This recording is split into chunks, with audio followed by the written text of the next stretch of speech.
ఒకటండి, అంటే ఇక్కడ మీకు సబ్జెక్ట్ తెలుసు కాబట్టి నేను అడుగుతున్నాను.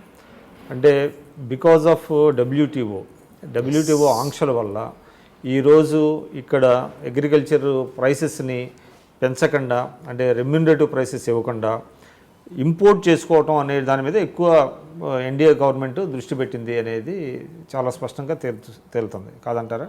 లేదు, వాస్తవం కాదు. ఇప్పుడు పల్సెస్ యొక్క ప్రొడక్షన్ ఇక్కడ పెంచడం జరుగుతూ ఉంది, ఆయిల్ సీడ్స్ యొక్క ప్రొడక్షన్ ఇక్కడ పెంచడం జరుగుతూ ఉంది.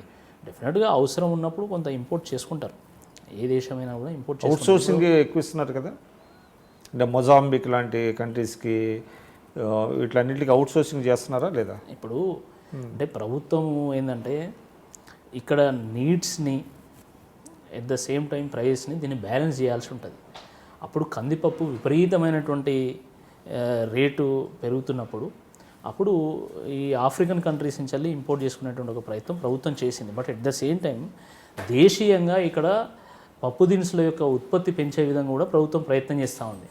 అంటే పర్మనెంట్గా మనం ఇంపోర్ట్ చేసుకోవాలనే ఆలోచన లేదు ప్రభుత్వానికి, ఇక్కడ దేశీయంగా ఉత్పత్తి పెంచాలి.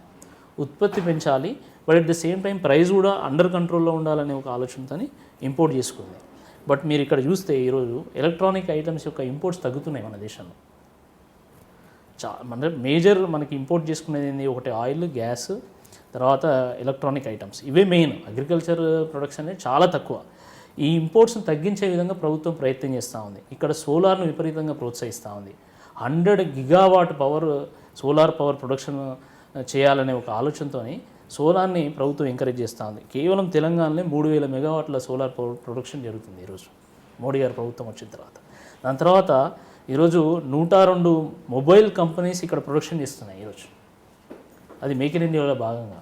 అంటే మన ఇంపోర్ట్స్ని తగ్గించాలి అనే ఒక ఆలోచన ప్రభుత్వం చేసి దాని అనుగుణంగా ముందుకెళ్తుంది. అది రిజల్ట్స్ కూడా ఇస్తున్నాయి. అంటే కేవలం మోడీ గారు ఒక్కరే మాట్లాడటం, మోడీ గారే మొత్తం తను హోల్ అండ్ సోలుగా తనే తీసుకోవటం మూలన ఇటువంటి వాస్తవాలన్నీ ప్రజల్లోకి వెళ్ళట్లేదంటారా? ఇప్పుడు బలమైనటువంటి నాయకులు ఉన్నప్పుడు అలాంటి పర్సెప్షన్ క్రియేట్ అవుతుంది.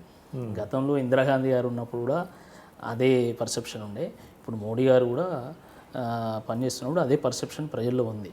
బట్ వాస్తవానికి డెమోక్రాటిక్గానే ప్రభుత్వం నడుస్తుంది. ఇక్కడ కూడా ఏదో ఒంటొద్దు పోకడుగా మాత్రం ప్రభుత్వం వెళ్ళడం లేదు. డెమోక్రటిక్గా ప్రభుత్వ నిర్ణయాలు జరుగుతున్నాయి. క్యాబినెట్లో అందరి నిర్ణయాలు చాలా స్వేచ్ఛగా వారు వినిపించడం జరుగుతుంది. అందరూ కలిసే నిర్ణయం తీసుకుంటారు. మా పార్టీలో అయినా మా ప్రభుత్వంలో అయినా కూడా డెఫినెట్గా ఇంటర్నల్ డెమోక్రసీ ఉంది. మీరందరూ కూడా ఐ డ్రీమ్ ఛానల్ని సబ్స్క్రైబ్ చేయాలని కోరుకుంటున్నాను. I'm Sucharitha, home minister of Andhra Pradesh. For more videos subscribe I dreams. Me Chirla Jaggi Reddy, MLA Kothapeta. For more videos please subscribe I dream. For more videos please subscribe I dream. నేను మీ జక్కంపూడి రాజా. For more videos please subscribe I dreams. I'm Revathi Chowdary. For more videos please subscribe I dream. For more videos, please subscribe to iDream. For more videos, please subscribe iDream. I am Vasireddy Padma, Chairperson of State Women Commission. For more videos, please subscribe iDream.